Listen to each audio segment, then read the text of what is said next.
Kebanyakan orang hari-hari ini makin stres karena ngerasa dunia semakin sulit. Semua fokus sama diri sendiri, nggak lagi peduli sama orang lain, dan merasanya semua harus survival mode on.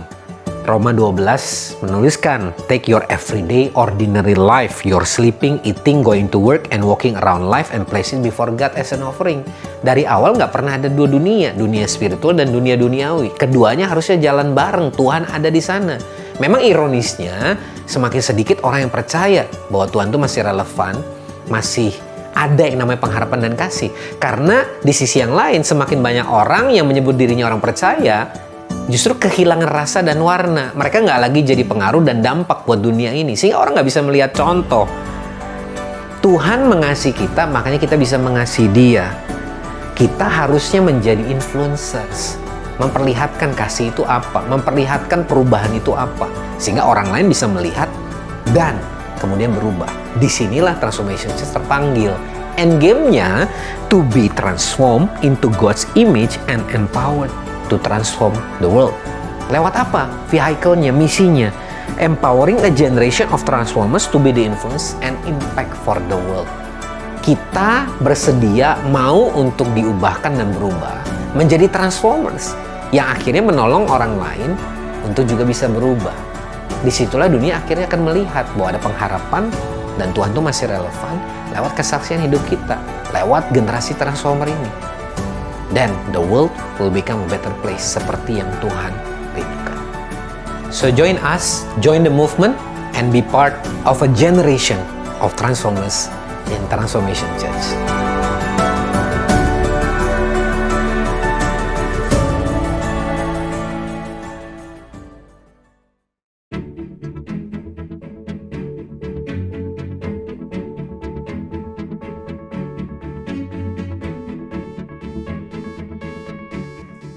Halo Transformers, welcome to Transformation Church. Kami bersukacita dapat menjumpai Anda di online Sunday Service hari ini. Doa kami semoga Anda sekeluarga senantiasa hidup dalam damai sejahtera, sehat, dan terus bertumbuh di dalam pengenalan kita yang benar akan Tuhan. Kita semua tentunya antusias untuk terus diperlengkapi dalam menjalani tahun Victorious Faith ini. Minggu ini, kita masih akan belajar bersama-sama dalam tema Spiritual Intelligence. Bagaimana kita terus bertumbuh secara holistik. Ketika manusia rohani kita bertumbuh, karakter kita semakin diubahkan menjadi serupa Kristus. Maka kehidupan kita pun pada akhirnya akan berbuah dan berdampak. Saya percaya ini menjadi kerinduan kita semua. Dan sekarang, mari kita siapkan hati untuk memuji dan menyembah Tuhan bersama-sama, serta menerima kebenaran firman Tuhan.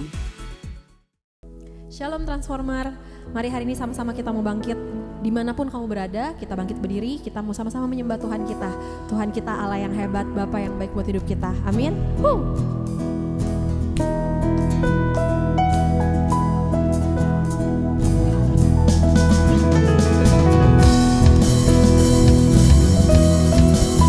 Sebab kami tahu Tuhan, bila Engkau yang ada di pihak kami, kami gak takut Tuhan.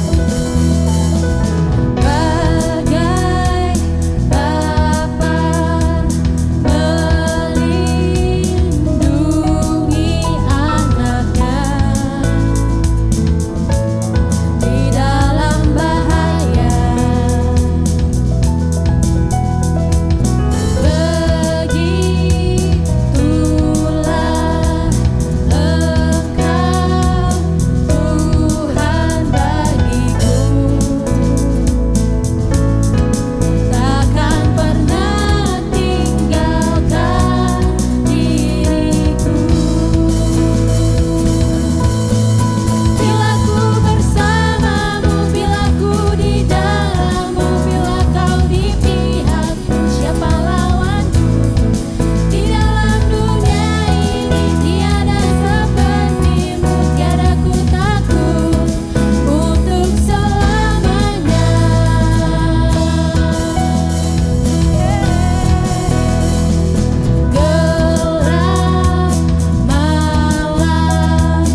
siapa lawanku? Di dalam dunia ini tiada sepertimu, tiada ku takut untuk selamanya. Bila ku bersamamu, bila ku di dalammu, bila kau di pihakku, siapa lawanku? Di dalam dunia ini tiada sepertimu, tiada ku takut untuk selamanya. Bila ku bersamamu, bila ku di dalammu, bila kau di pihakku, siapa lawanku? Di dalam dunia ini tiada sepertimu, tiada ku takut untuk selamanya.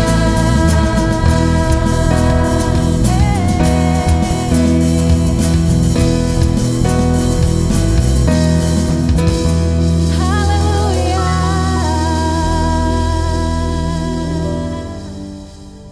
Terpujilah namamu Tuhan, sebab Engkau Allah yang hidup Tuhan.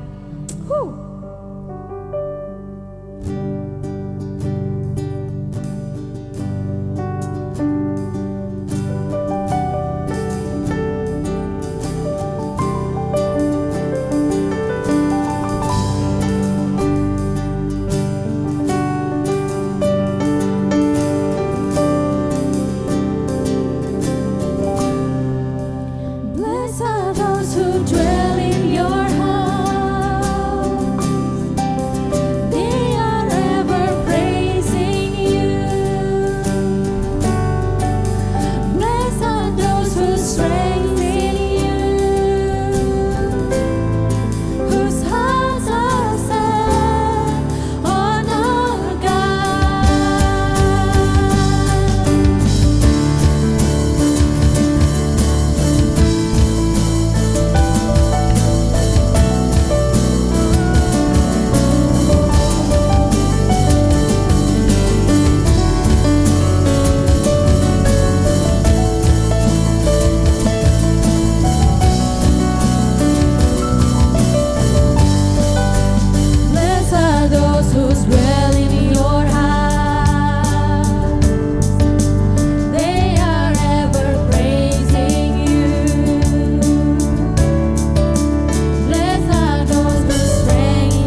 Segenap hati kami Tuhan mau mengagungkan Engkau Tuhan. Bapa yang baik, Bapa yang memberikan Yesus buat hidup kami, sehingga hari ini kami ada Tuhan. Terima kasih Tuhan. Blessed be the name of the Lord. He is worthy to be praised and adored. So we lift up holy hands in one accord, singing, blessed be the name. Blessed be the name. Blessed be the name of the Lord. Blessed be the name of the Lord. He is worthy to be praised and adored. So we lift up holy hands in one accord, singing, blessed be the name. Oh, blessed be the name. Blessed be the name of the Lord. Blessed be the name of the Lord. He is worthy to be praised and adored. So we lift up holy hands in one accord, singing, blessed be the name. Oh, blessed be the name. Blessed be the name of the Lord. Oh, blessed be the name of the Lord. He is worthy to be praised and adored. So we lift up holy hands in one accord, singing, blessed be the name. Blessed be the name. Blessed be the name of the Lord. Singing, blessed be the name. Blessed be the name of the Lord. He is worthy to be praised and adored. So we lift up holy hands in one accord, singing, blessed be the name. Blessed be the name. Blessed be the name of the Lord. So we lift up holy hands in one accord, singing, blessed be the name. Oh, blessed be the name. Blessed be the name of the Lord. So we lift up holy hands in one accord, singing, blessed be the name. Blessed be the name. Blessed be the name of the Lord.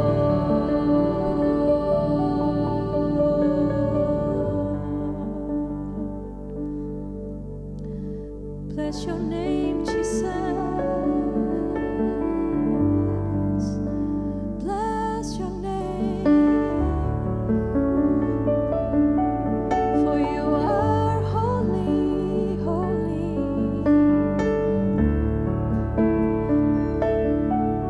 Blessed be the name of the Lord.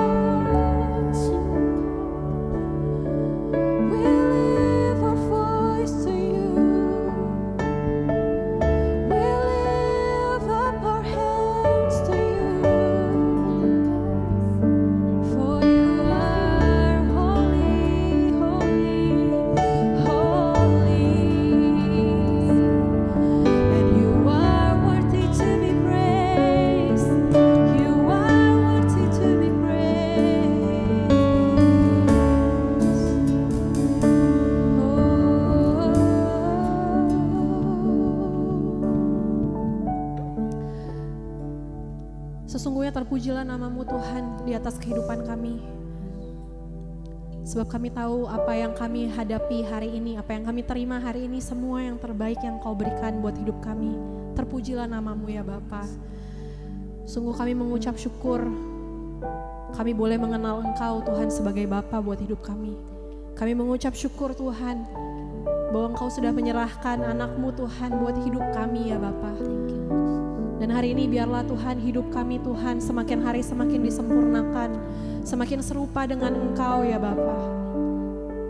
Kami mau serahkan Tuhan ibadah kami ke dalam tangan-Mu, biar Engkau yang berbicara, Engkau yang berkata-kata Tuhan, Engkau yang sampaikan isi hati-Mu Tuhan. Terima kasih Bapa, ini doa kami hanya di dalam nama Tuhan Yesus. Kami mau berkata, amin.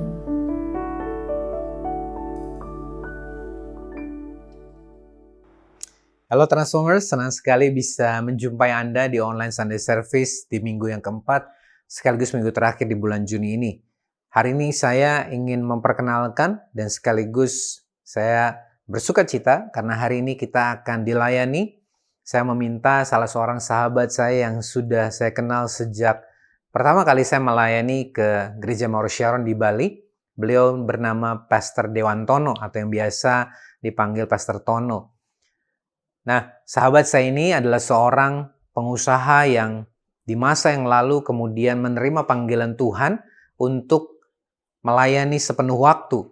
Dan hari ini bersama dengan istrinya Ibu Hani, bersama dengan kedua putri mereka, Giselle dan Keisha, mereka berdomisili tinggal di Bali dan Pastor Tono melayani sebagai gembala Gereja Mauro Sharon di Bali sebagai bagian dari regional Jawa Timur, Bali, Kepulauan Nusa. Saya percaya akan ada hal-hal yang menarik dan luar biasa yang Tuhan akan sampaikan lewat beliau. Saya menjadi saksi juga bagaimana gereja ini terus Tuhan pakai bertumbuh, expand. Hari ini sudah memulai juga ibadah, bahkan bertambah lagi jumlah ibadahnya di Nusa Dua. Ya, kalau yang pertama ada di Denpasar, kemudian Nusa Dua, dan sekarang juga sudah berjalan di Tabanan. Saya percaya Tuhan sedang bergerak juga di tengah-tengah gereja yang digembalakan. Nah, hari saya percaya di dalam Spiritual Intelligence Month ini, di minggu yang terakhir ini, ada hal yang luar biasa untuk kita belajar bahwa menjadi seorang percaya yang supernatural seharusnya menjadi hal yang natural dan daily dalam hidup kita. Dan kita akan mendengar, dan saya percaya kita semua akan diberkati dan inspirasi lewat pesan Tuhan disampaikan oleh sahabat saya, Pastor Tono. Oleh karena itu, mari kita membuka hati kita menyiapkan diri, dan mari kita antusias mendengarkan firman Tuhan hari ini. Mari kita sambut Pastor Tono dengan sukacita. Shalom Bapak Ibu Saudara Jemaat Transformation Church yang kami kasihi, senang sekali hari ini bisa menyapa setiap Anda dan membagikan kebenaran firman Tuhan bagi setiap Anda. Terima kasih juga bagi Pastor Bambang yang telah memberikan kami kesempatan sehingga hari ini kami boleh beroleh kesempatan untuk bisa melayani jemaat Tuhan yang luar biasa, transformer yang luar biasa. Sebelum mendengarkan firman Tuhan, saya ingin sekali untuk mengajak kita semua untuk sama-sama satu hati dalam doa. Mari kita berdoa. Tuhan, kami mengundang-Mu hadir dimanapun kami berada saat ini untuk menyatakan apa yang menjadi isi hati dan rencana-Mu buat setiap kami. Kami percaya ketika Kau panggil hidup kami, Engkau punya rencana yang luar biasa. Engkau ingin supaya hidup kami melampaui batasan-batasan apa yang manusia pikirkan dan bayangkan. Tapi hidup kami akan berjalan sesuai dengan kehendak dan rencana Tuhan. Karena itu ya Tuhan, kami perlu firman-Mu untuk menuntun kami. Biarlah firman-Mu lah senantiasa yang menjadi pelita bagi kaki, menerangi jalan kami. Urapi setiap kami, sembunyikan hamba di balik salib-Mu ya Tuhan, supaya keterbatasan kata-kata dan hikmat manusia tidak membatasi isi hati Tuhan dinyatakan di tengah-tengah kami. Berbicaralah ya Tuhan, kami siap untuk mendengar. Hanya di dalam nama Tuhan Yesus, mari setiap kita yang siap mendengarkan firman Tuhan sama-sama katakan, amin. Amin. Hari ini kita akan belajar sama-sama tentang naturally supernatural. Kenapa kita mesti belajar sama-sama tentang hal itu? Karena Allah yang kita sembah adalah Allah yang melakukan perkara-perkara supranatural di tengah-tengah naturalnya dunia ini. Termasuk dalam diri setiap Anda dan saya, ada potensi supaya keajaiban Tuhan yang selama ini terjadi di hidup kita, itu juga akan terjadi lewat hidup kita.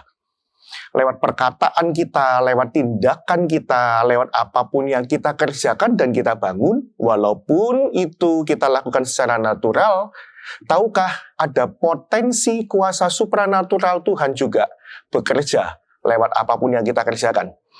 Yohanes pasal yang ke-16 ayat 13 berkata demikian, tetapi apabila ia datang, yaitu roh kebenaran, ia akan memimpin kamu ke dalam seluruh kebenaran, sebab ia tidak akan berkata-kata dari dirinya sendiri, tetapi segala sesuatu yang didengarnya itulah yang dikatakannya, dan ia akan memberitakan kepadamu hal-hal yang akan datang. Ia akan memuliakan aku, sebab ia akan memberitakan kepadamu apa yang diterimanya daripada aku. Allah Roh Kudus dicurahkan untuk kita, untuk menuntun kita melakukan hal-hal yang datangnya daripada Tuhan. Karena Allah yang kita sembah adalah Allah yang melakukan perkara-perkara supranatural, percayalah Tuhan ketika menuntun kita juga akan menyertakan dimensi itu dalam hidup kita. Sehingga di balik segala hal apapun yang natural yang kita kerjakan, apapun yang kita pikirkan, apapun yang kita perkatakan, apapun yang kita kerjakan, percaya Bapak Ibu Saudara, ada rencana Tuhan supaya segala sesuatu yang supranatural juga bekerja dalam hidup kita. Dalam hal ini, saya ingin kita sama-sama belajar dari seorang tokoh Alkitab yang luar biasa, namanya Petrus. Ya, belajar dari Petrus, kita bisa melihat hal-hal apa yang secara natural, secara kayaknya sehari-hari lah, kegiatan sehari-hari. Sebagai seorang rasul, Petrus punya kegiatan rutin sehari-hari. Sama seperti kita juga punya kegiatan rutin sehari-hari dalam kegiatan dan panggilan hidup kita saat ini. Apakah saat ini kita sebagai pebisnis, apakah kita saat ini sebagai ibu rumah tangga, atau seorang yang masih studi dimanapun kita berada. Saya percaya sama seperti hal-hal yang natural yang Petrus kerjakan, di baliknya ada hal yang supranatural yang Tuhan kerjakan, demikian juga dalam hidup setiap kita. Nah, dari hidup Petrus kita bisa melihat ada 5 hal loh. Hal supranatural yang bisa terjadi lewat hal-hal natural yang kita kerjakan. Yang pertama adalah ada keyakinan, keberanian, dan kemampuan. Ya, ada keyakinan, keberanian, dan kemampuan yang datang dari Tuhan. Masih ingat Petrus ini adalah seorang nelayan yang katanya di waktu itu dia tidak berpendidikan. Dia nggak tahu gimana public speaking, Bapak Ibu Saudara. Bahkan sebelum itu dia pernah punya sebuah pengalaman ketika ditanyain sama orang, "Hey, kamu kan salah satu muridnya orang itu juga." Waktu Yesus dihakimi di rumah Pontius Pilatus, Petrus waktu itu sedang menghangatkan badan bersama dengan orang-orang Israel. Dan salah satu dari mereka ngomong begitu sama Petrus. Ingat nggak waktu itu Petrus menjawab, "Enggak tuh, aku nggak kenal dia." Kemudian dia pindah ke tempat yang lain. Orang yang lain nanya hal yang sama juga. "Kayaknya aku pernah lihat kamu kok. Bareng dalam kumpulannya orang itu. Kamu pasti salah satu dari mereka." Petrus jawab, "Enggak tuh, gua nggak kenal. Saya nggak kenal sama orang yang kamu sebutkan itu." Dia pindah lagi ke lain tempat sampai 3 kali. Petrus tetap menyangkal Yesus 3 kali. Sampai akhirnya ayam berkokok, Petrus ingat apa yang Yesus katakan tentang dirinya. Hari itu, Petrus berubah. Ketika orang banyak, yang lebih banyak dari gerombolan orang-orang yang ada di halaman rumah Pontius Pilatus waktu itu, ini orang-orang lebih banyak, ada ribuan orang yang ada di sana. Mereka semua ngata-ngatain ketika murid-murid mengalami pencurahan Roh Kudus, kemudian mereka berbahasa roh, berbahasa lidah pertama kali waktu itu. Mereka semua ngata-ngatain ini orang pasti mabuk nih, ini orang pasti nggak benar ini. Disitulah Petrus dengan keberanian yang luar biasa. Ingat, ini orang yang sama yang sangkal Yesus 3 kali karena dia ketakutan. Orang ini punya keberanian untuk tiba-tiba dia berbicara di hadapan ribuan orang. Untuk menyatakan apa yang sebenarnya terjadi. Yaitu, itu bukan tentang mabuk, tapi tentang ada Roh Kudus, janji Bapa dicurahkan buat mereka. Petrus bukan hanya muncul keberanian, tapi muncul juga kemampuan. Ada kemampuan yang luar biasa di situ ketika dia ini bisa berbicara secara berurutan dan sistematis, membangun sebuah kerangka yang luar biasa. Seorang yang tidak berpengalaman dan tidak berpendidikan hari itu menjadi seorang public speaker, menjadi seseorang yang bisa mempresentasikan idenya dengan luar biasa. Mempresentasikan sebuah pewahyuan yang luar biasa yang langsung kena di hati mereka. Petrus waktu itu mengutip perkataan Nabi Yoel. Ada hari-hari terakhir, katanya begitu. Di mana pada waktu itu kata-kata itu langsung men-trigger sesuatu dalam hati mereka. Karena mereka tahu hari-hari terakhir adalah hari-hari di mana Mesias itu menyatakan dirinya. Luar biasa sekali, bukan hanya keyakinan, ada kemampuan, tapi juga Petrus berani di sana. Keberanian inilah yang membuat akhirnya kemampuan juga inilah yang menyertainya. Kenapa? Karena muncul keyakinan dalam diri Petrus. Sehingga hari itu ketika dia sekali berbicara, 3.000 orang bertobat. Ini sesuatu yang natural kelihatannya. Lewat perkataan, lewat pembicaraan.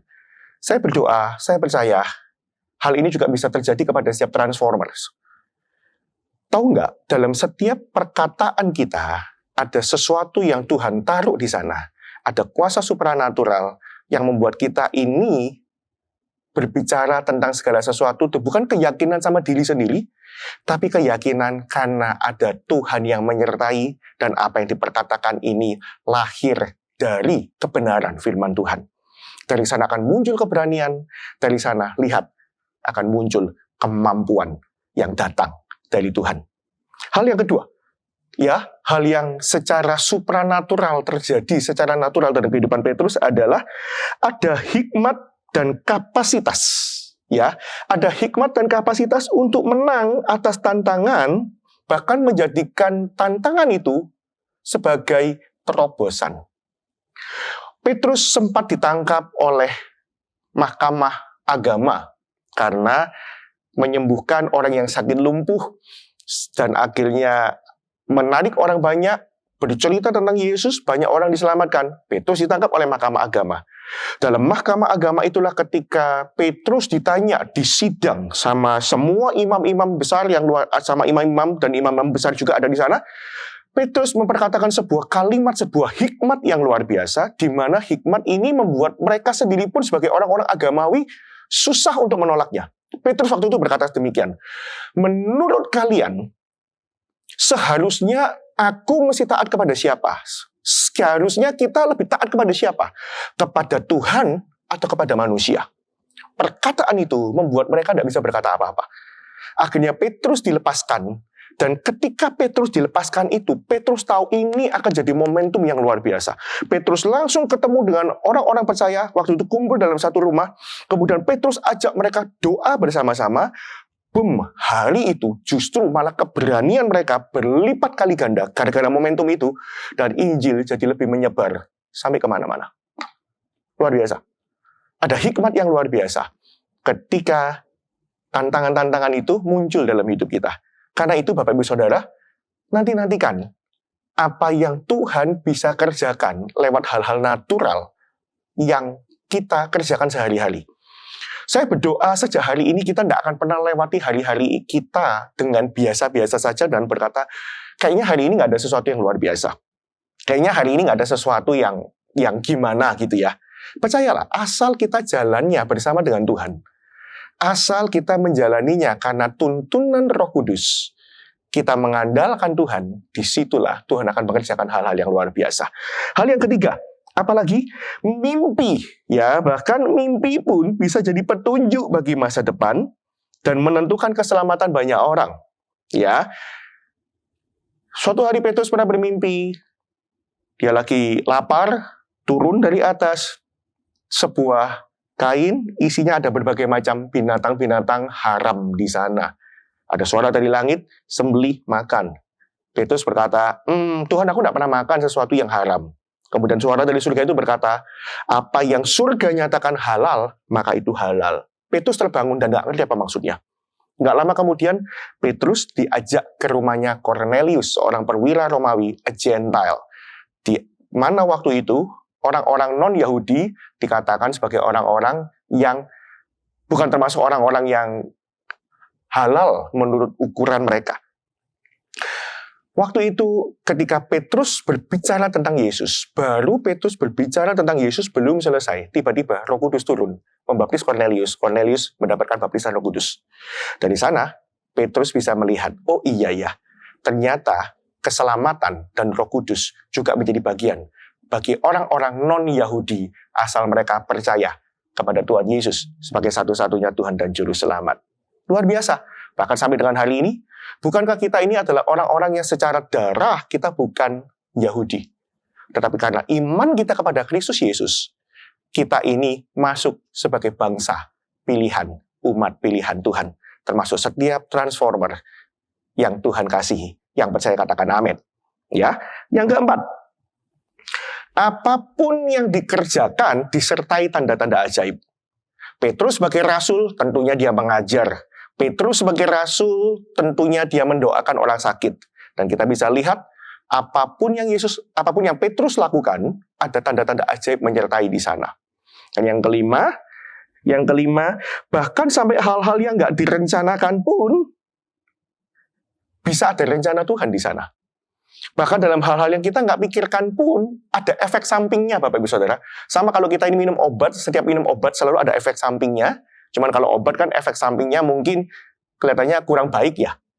Tapi kalau perkara itu datang dari Tuhan, efek sampingnya pun mengerjakan sesuatu yang luar biasa. Bayang-bayang Petrus menyembuhkan. Luar biasa ya. Bayang-bayangannya pun dipakai untuk menyembuhkan. Pernah suatu saat, saya ini lagi perlu sesuatu, tiba-tiba kepikir aja, saya mau cari sesuatu di sebuah mall yang saya sudah lama nggak ke mall itu sebelumnya. Tiba-tiba terlintas aja. Ya, sampai di mall itu, singkat cerita, jalan-jalan, nggak ketemu loh barang yang saya cari, tapi saya ketemu dengan seseorang yang sudah lama saya nggak ketemu sama dia. Orang itu kaget, saya kaget. Karena orang ini berkata, baru tadi siang, saya kok lagi kepikiran tentang Pastor Tono. Sorry ini kok ketemu. Pingin loh ngobrol-ngobrol, ada sesuatu yang saya ingin sampaikan. Singkat cerita, dari pertemuan yang tidak sengaja itu, lanjut ke sebuah pembicaraan selanjutnya, dan orang itu akhirnya mengalami kemenangan dan terobosan yang luar biasa dalam kehidupannya. Orang itu sedang dalam pergumulan dan membutuhkan jawaban dari Tuhan. Puji Tuhan Bapak Ibu Saudara, hal-hal yang tidak kita sengaja pun, dari sisi kita tidak sengaja, dari sisi Tuhan, ada rencana Tuhan di sana. Siapa yang mau ngalamin hal yang luar biasa ini dalam kehidupannya? 5 hal ini minimal. Ya, ketika mau teliti lebih dalam lagi, ada banyak sebetulnya, tapi 5 hal ini minimal. Dan kita akan lanjut kepada, kok bisa Petrus itu ngalamin yang kayak gitu? Karena hidup Petrus sebelumnya biasa-biasa aja. Dia adalah seorang nelayan yang tidak terpelajar, suatu hari ngikutin Yesus. Kok bisa ya hidupnya dia ngalamin hal yang luar biasa? Ya, yang pertama, kenapa Petrus seperti itu? Karena Petrus mengalami kepenuhan Roh Kudus. Kapan? Ketika dia dibaptis Roh Kudus. Jadi yang pertama, untuk kita bisa mengalami hal-hal yang supranatural, secara natural di hidup kita adalah alamilah Roh Kudus dalam kehidupan kita secara pribadi. Dimulai dari mengalami kepenuhan Roh Kudus, baptisan Roh Kudus. Kisah Rasul pasal yang pertama ayat 8 berkata demikian. Tetapi kamu akan menerima kuasa kalau Roh Kudus turun ke atas kamu, dan kamu akan menjadi saksiku di Yerusalem dan di seluruh Yudea dan Samaria dan sampai ke ujung bumi. Ketika kita menerima kepenuhan Roh Kudus, disitulah kita menerima kuasa. Katakan sama-sama, kita menerima kuasa. Dan oleh kuasa Roh Kudus inilah, hal-hal yang natural kita kerjakan akan mengandung perkara supranatural yang juga turut bekerja di balik hal yang natural kita kerjakan. Pastor, baptisan Roh Kudus, kepenuhan Roh Kudus kok kedengarannya seperti doktrin ya, dari sebuah denominasi tertentu atau doktrin dari ajaran dari aliran-aliran tertentu. Dengarkan dulu ini Bapak Ibu Saudara, Kisah Rasul pasal yang pertama ayat yang keempat berkata demikian. Pada suatu hari ketika ia makan bersama-sama dengan mereka, ia melarang mereka, maksudnya Yesus melarang mereka meninggalkan Yerusalem dan menyuruh mereka tinggal di situ menantikan janji Bapa. Yang demikian katanya, telah kamu dengar daripadaku, sebab Yohanes membaptis dengan air, tetapi tidak lama lagi kamu akan dibaptis dengan Roh Kudus. Tahukah Bapak Ibu Saudara, Yesus dikatakan di situ, Yesus melarang mereka. Katakan sama-sama, Yesus melarang mereka. Ya, kemudian katakan sekali lagi, Yesus menyuruh mereka. Yesus menyuruh mereka. Dua kata ini adalah kata perintah. Yesus melarang mereka tinggalkan Yerusalem, dan Yesus suruh mereka tinggal di sana untuk nantikan janji Bapa. Dua-dua ini perintah. Karena itu lebih daripada doktrin atau ajaran dari aliran atau denominasi tertentu. Kalau kita mau back to the Bible, this is what Jesus said. Ini adalah perkataan Tuhan Yesus yang menjadi perintah bagi setiap Anda dan saya. So kalau kita ikutin satu perintah Yesus, kenapa kita nggak ikutin perintah Yesus yang lain? Kalau kita ikutin 2-3 perintah Yesus, kenapa kita nggak ikutin satu lagi perintah Yesus? Yaitu apa? Biarkan dirimu ngalamin janji Bapa. Bagi Yesus, ini adalah janji Bapa. Apa itu? Baptisan Roh Kudus. Karena itu, saya bersyukur sekali sebagai gereja di Indonesia, salah satu hal yang kita rayakan adalah Hari Pentakosta. Hari di mana kita merayakan Roh Kudus dicurahkan. Saya berdoa, ini adalah waktunya buat kita untuk mengalami kepenuhan Roh Kudus. Ini waktunya untuk kita betul-betul libatkan Roh Kudus secara penuh dan aktif di hidup kita. Amin, Bapak Ibu Saudara. Yang kedua, kenapa Petrus kok bisa ngalamin transformasi yang luar biasa? Inilah pengalaman Petrus yang kedua yang saya juga ingin bagikan kepada setiap Anda. Yohanes 21 ayat 15-17. Sesudah sarapan, Yesus berkata kepada Simon Petrus, "Simon anak Yohanes, apakah engkau mengasihi aku lebih daripada mereka ini?" Garis bawahi kata, "Apakah engkau mengasihi aku lebih daripada mereka ini?" Jawab Petrus kepadanya, "Benar Tuhan, engkau tahu bahwa aku mengasihi engkau." Kata Yesus kepadanya, "Gembalakanlah domba-dombaku." Kata Yesus pula kepadanya untuk kedua kalinya, "Simon anak Yohanes, apakah engkau mengasihi aku?" Jawab Petrus kepadanya, "Benar Tuhan, engkau tahu bahwa aku mengasihi engkau." Kata Yesus kepadanya, "Gembalakanlah domba-dombaku." Ayat 27. Kata Yesus kepadanya untuk ketiga kalinya. 3 kali Tuhan nanya kepada Simon Petrus pertanyaan yang sama. "Simon anak Yohanes, apakah engkau mengasihi aku?" Maka sedihlah hati Petrus karena Yesus berkata untuk ketiga kalinya, "Apakah engkau mengasihi aku?" Dan ia berkata kepadanya, "Tuhan, engkau tahu segala sesuatu. Engkau tahu bahwa aku mengasihi engkau." Kata Yesus kepadanya, "Gembalakanlah domba-dombaku." Bapak Ibu Saudara, ini adalah sebuah peristiwa yang saya percaya mengubahkan hati Simon Petrus. Setelah kemarin dia sangkal Yesus 3 kali, setelah Yesus bangkit dari antara orang mati, Tuhan tanya sama Petrus 3 pertanyaan juga. "Apakah engkau mengasihi aku?" Katanya, lebih daripada yang lain. Tahukah Bapak Ibu Saudara, bagaimana seseorang bisa mengasihi lebih? Bagaimana seseorang itu bisa tahu kalau dirinya itu gini. Bagaimana Petrus itu kok bisa tahu, dia bisa jawab iya dengan pertanyaan yang, "Kamu mengasihi aku lebih daripada yang lain ini enggak?" Ini kan pertanyaan yang sebetulnya susah dijawab ya. Mungkin kalau saya bayangkan, kalau saya tanya seperti itu, ya Tuhan, I love you.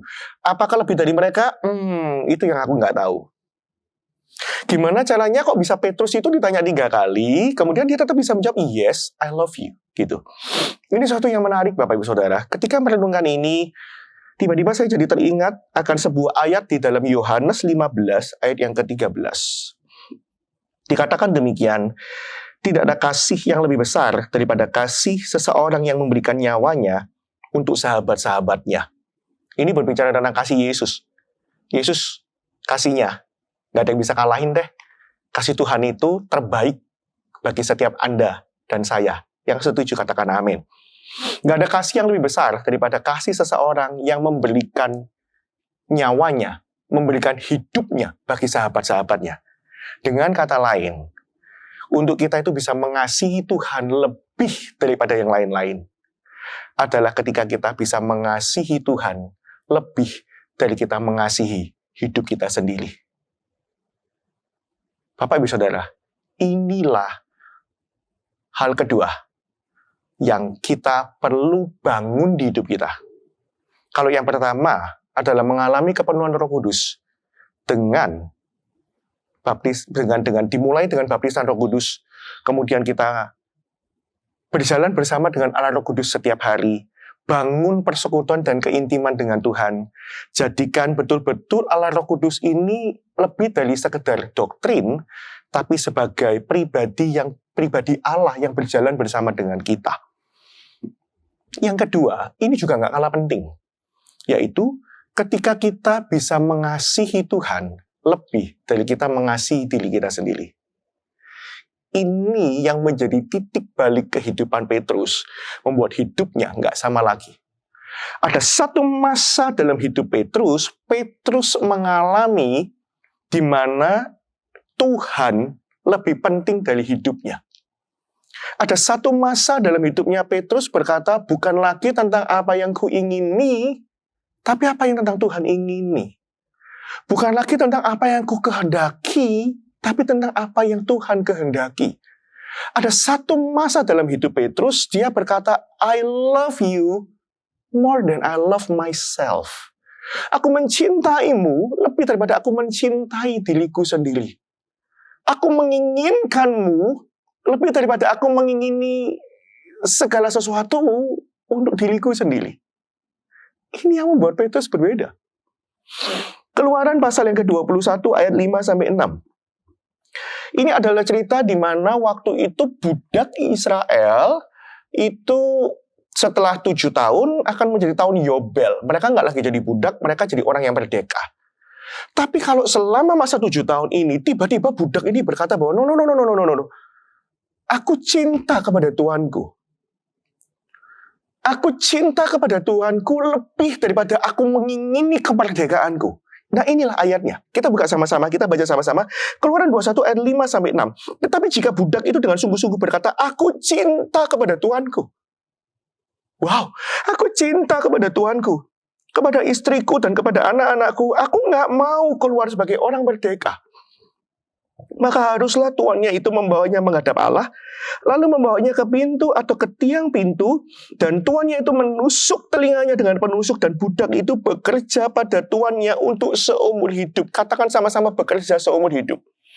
Sampai di satu titik ketika kita mencintai seseorang lebih daripada kita mencintai diri kita sendiri, di waktu itulah akan muncul kita bukan lagi melayani, tapi mengabdikan diri kepada pribadi yang kita cintai. Hamba ini sampai satu titik dalam hidupnya dia berkata, no, aku cinta sama Tuanku lebih daripada aku mengingini kemerdekaanku. Karena itu aku nggak lagi ngomong tentang melayani sebagai hamba, tapi hari ini aku abdikan diriku untuk melayani Tuanku. Kesukaanmu adalah kesukaanku. Hal yang menyenangkan hatimu lah yang menyenangkan hatiku. Hal yang menggerakkan hatimu lah yang menggerakkan hatiku. What breaks your heart will break my heart too.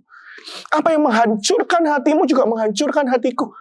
Apa yang menyukakan hatimu juga akan jadi kesukaan hatiku.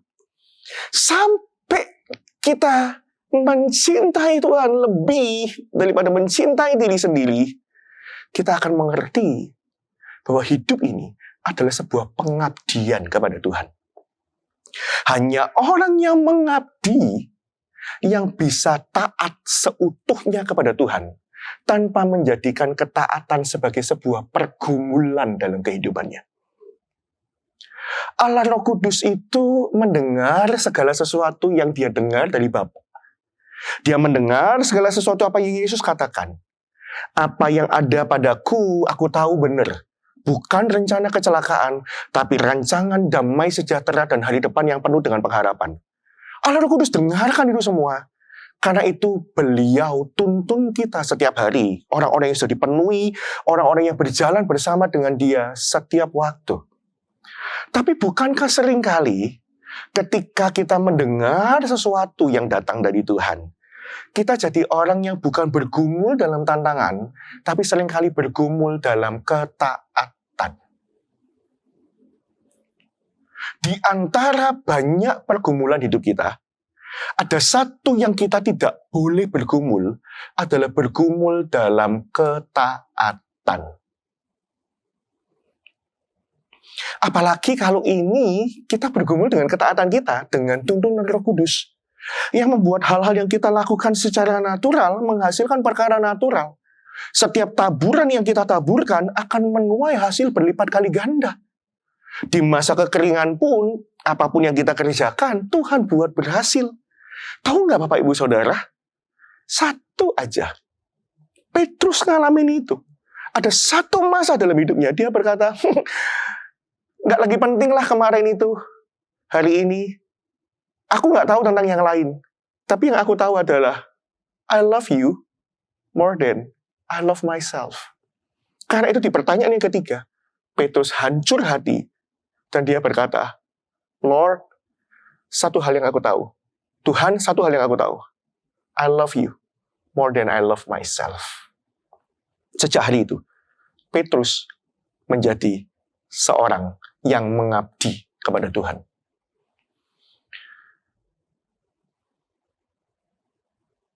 Suatu hari saya pernah melihat sebuah reportase seorang abdi dalam sebuah keraton di Yogyakarta. Abdi dalam ini profesi yang luar biasa, unik, karena melayani banyak hal, tapi berkat mereka jauh di bawah UMR. Waktu saya lihat itu ya, saya nggak tahu sekarang, tapi waktu saya lihat reportase itu, jauh sekali di bawah UMR. Waktu ditanyain sama reporternya, kok mau dengan salary segitu, kamu menjadi abdi dalam di keraton? Bukankah dengan skillmu, dengan pengetahuan dan keahlianmu, kamu bisa bekerja, menghasilkan lebih banyak uang di luar sana? Abdi dalam ini menjawab, loh, karena bagiku, ini adalah sebuah pengabdian. Aku nggak permasalahkan gajinya. Bagiku, gajiku adalah, aku bisa datang ke keraton, aku bisa ketemu sama raja, aku bisa ngobrol dan dengerin apa katanya. Itulah upahku.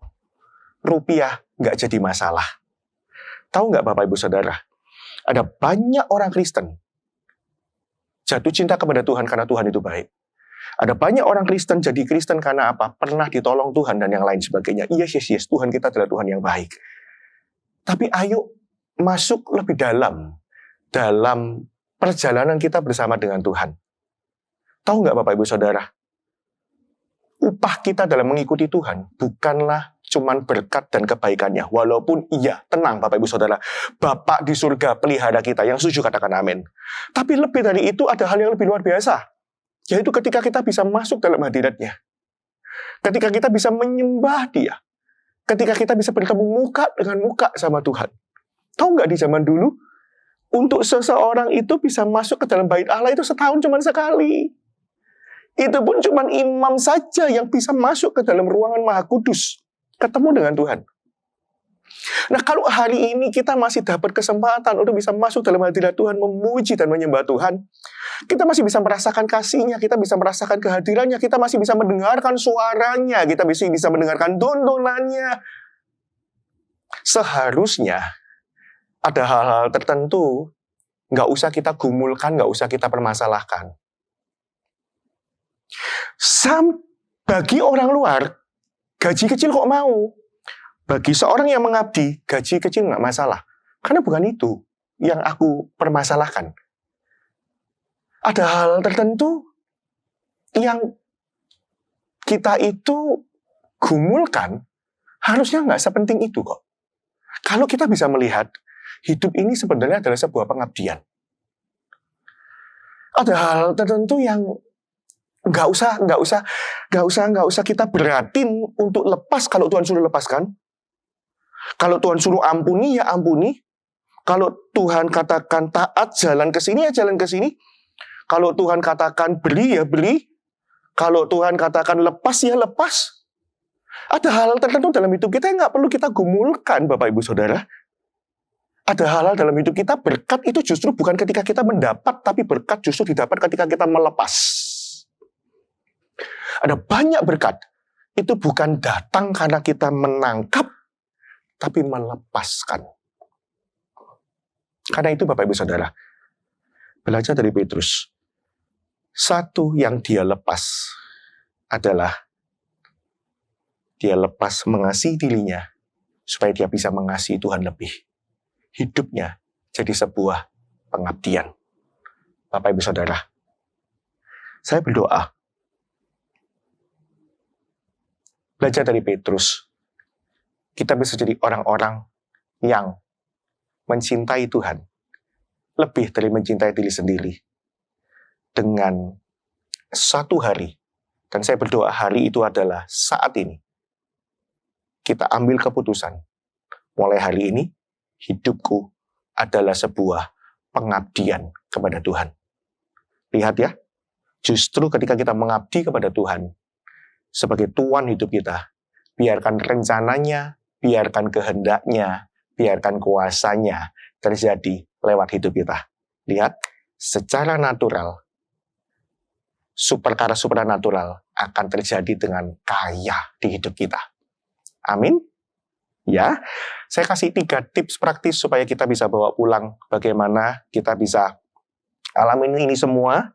Ya, belajar dari Matius 16 ayat yang ke-23 sampai 24 ya, nggak saya buka untuk menghemat waktu yang ada, tapi ini adalah waktu ketika Yesus menghardik Simon Petrus.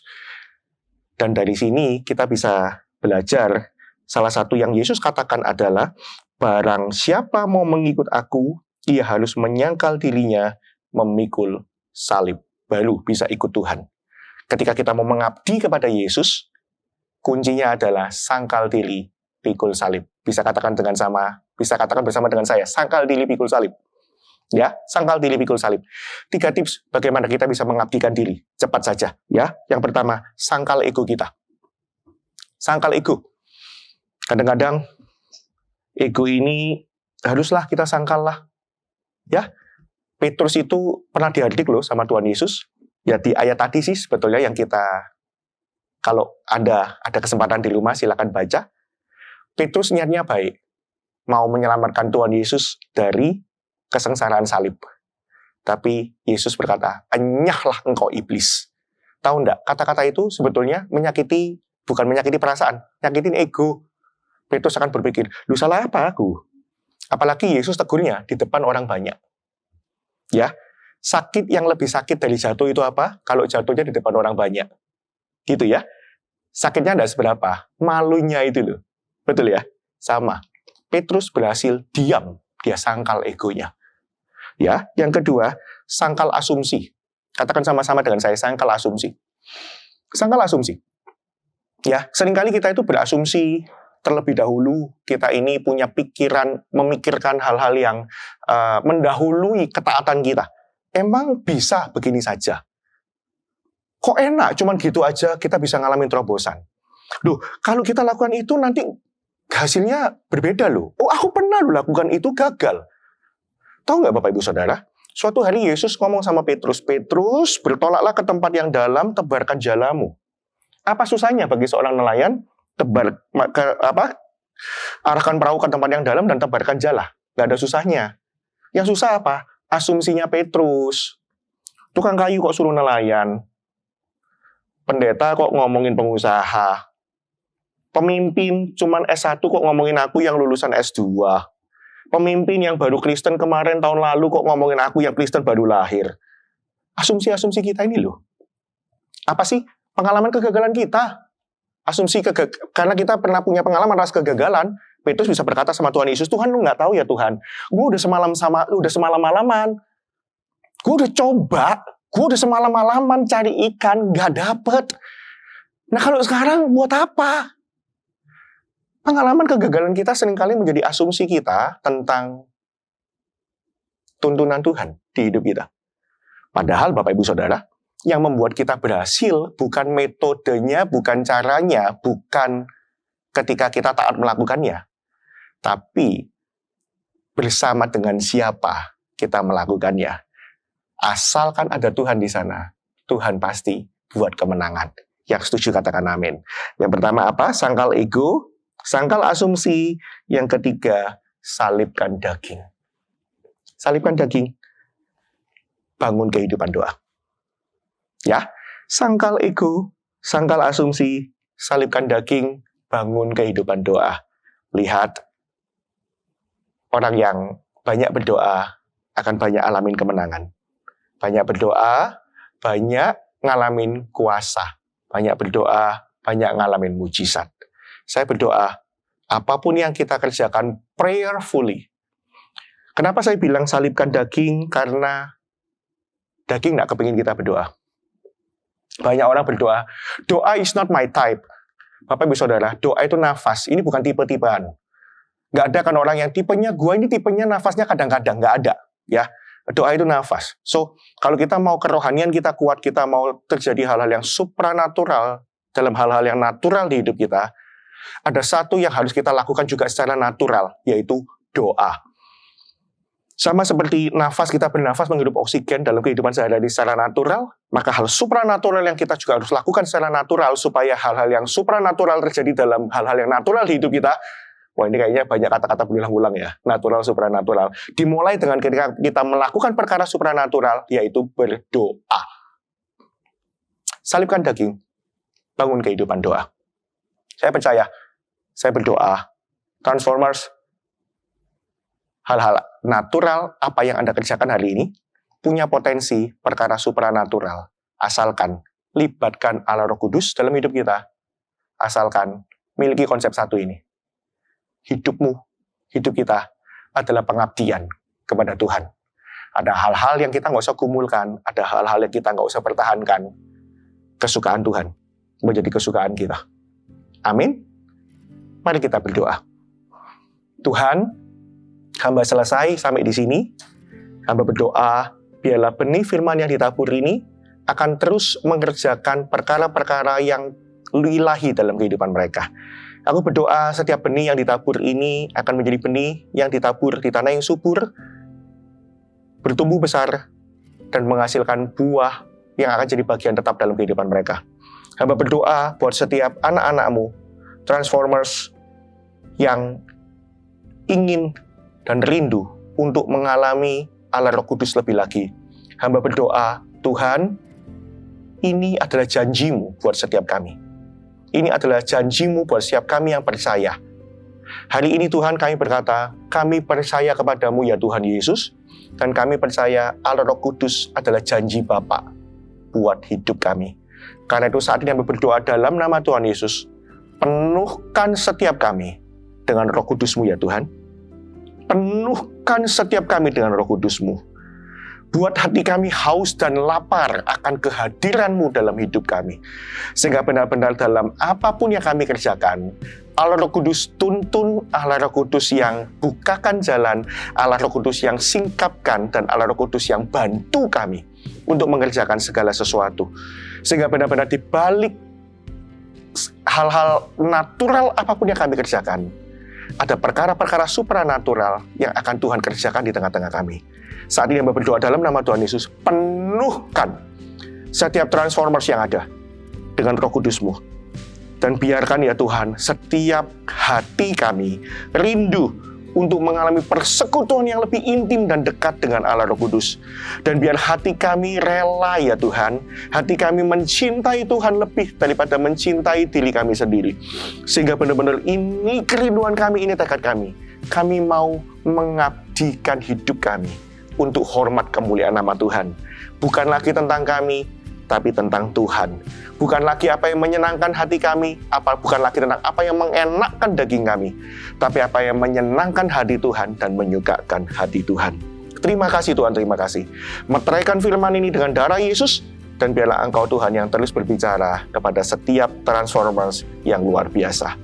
Ucap berkat yang terbaik ya Tuhan, hanya di dalam nama Tuhan Yesus, kami sudah berdoa dan mengucap syukur. Mari kita semua yang percaya katakan sama-sama, amin, amin, amin. Excited banget untuk mendengar hal-hal yang luar biasa tentang hidup Anda. Bahwa mulai hari ini, hal-hal natural apapun yang Anda kerjakan, akan ada perkara supernatural yang Tuhan kerjakan lewat apapun yang Anda perkatakan dan Anda lakukan. God bless you all. Puji Tuhan, saya percaya kita semua sudah diinspirasi dan diberkati dengan sharing firman Tuhan yang baru saja disampaikan Pastor Dewantono buat kita semua. Anda bisa membagikan link online Sunday Service hari ini kepada keluarga dan teman sehingga mereka juga boleh diberkati dan dikuatkan. Anda juga bisa memfollow Instagram @transform.indonesia dan subscribe YouTube channel Transformation Church Indonesia untuk mendapatkan info terupdate. Bagi Anda yang rindu untuk beribadah bersama-sama, ibadah onsite TC diadakan setiap hari Minggu pukul 10 di Alam Sutra. TC Kids Service diadakan di waktu yang sama. Anda dapat mengirimkan DM ke Instagram TC atau visit website TC di www.transformationchurch.id untuk mendapatkan informasi lebih lanjut. Anda juga dapat menyampaikan persembahan melalui rekening berikut ini. Dan sebelum kita mengakhiri online Sunday Service hari ini, mari sekali lagi kita menaikkan pujian penyembahan bagi Tuhan.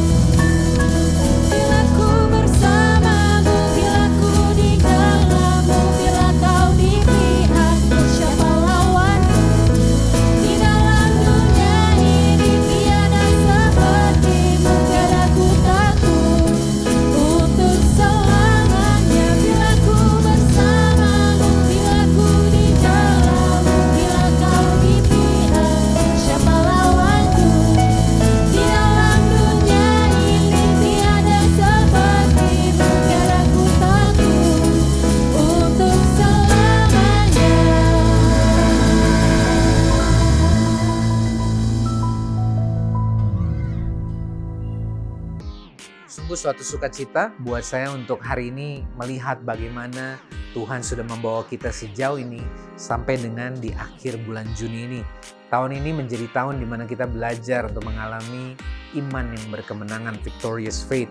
Dan tentunya di mana ada iman yang berkemenangan, pasti ada tantangan yang harus kita hadapi. Itu sebabnya bulan ini memperlengkapi kita untuk memiliki kecerdasan spiritual sebagai fondasi yang kuat, supaya kita bukan hanya jadi orang-orang yang ahli dan cakap di bidang di mana kita berada, tapi fondasi kita, kebenaran firman Tuhan, pergaulan karib kita dengan Tuhan, pemahaman kita tentang siapa kita, mentalitas yang kita miliki, dan pembaharuan terus-menerus, transformasi yang kita alami akan membawa kita menjadi orang-orang yang siap untuk menjadi murid Kristus yang akan sungguh-sungguh menuai banyak jiwa-jiwa, memenangkan banyak orang, bahkan membawa transformasi di tempat di mana kita ditempatkan, termasuk dalam pekerjaan, dalam bisnis, dalam pelayanan, dan semua yang kita lakukan dalam kehidupan kita sehari-hari. Sekali lagi thank you Pastor Tono buat sharing firman Tuhan hari ini. Saya percaya kita semua sudah diberkati dan dikuatkan. Dan hari ini mari kita mengakhiri ibadah pada online Sunday Service ini, dan kita percaya penyertaan Tuhan senantiasa buat kita semua. Kami mengucap syukur Bapa, kami percaya hari ini Engkau yang sudah berbicara kepada setiap kami. Terima kasih Tuhan, kami memberkati Pastor Dewantono bersama dengan Bu Hani dan kedua putri mereka, pekerjaan Tuhan yang sudah dipercayakan lewat Gereja Mount Sharon di Bali. Kami percaya Tuhan akan terus melakukan pekerjaan-pekerjaan dahsyat dalam kehidupan mereka, keluarga, bahkan juga dalam pelayanan yang mereka kerjakan, mendatangkan kerajaan Allah di-expand di Bali, sehingga nama Tuhan dimuliakan dan banyak orang dimenangkan bagi nama Kristus. Kami serahkan juga setiap kami dalam tangan-Mu. Kami percaya kami sudah menerima yang terbaik, yaitu Yesus yang mati buat kami, dan kami mau bergerak terus untuk percaya bahwa kehidupan kami sehari-hari sebagai orang percaya adalah kehidupan yang penuh dengan kemenangan, sebab Tuhan yang menyertai kami. Oleh karena itu, saudara, mari arahkan hatimu kepada Tuhan dan terimalah berkat yang terbaik dari Bapa Surgawi, cinta kasih dari Yesus Kristus, persekutuan, kuat kuasa dari Roh Kudus yang menyertai kita hari ini dan bahkan sampai seterusnya. Karena hanya di dalam nama Tuhan Yesus setiap kita yang percaya, kita sama-sama katakan amin. God bless you and happy Sunday.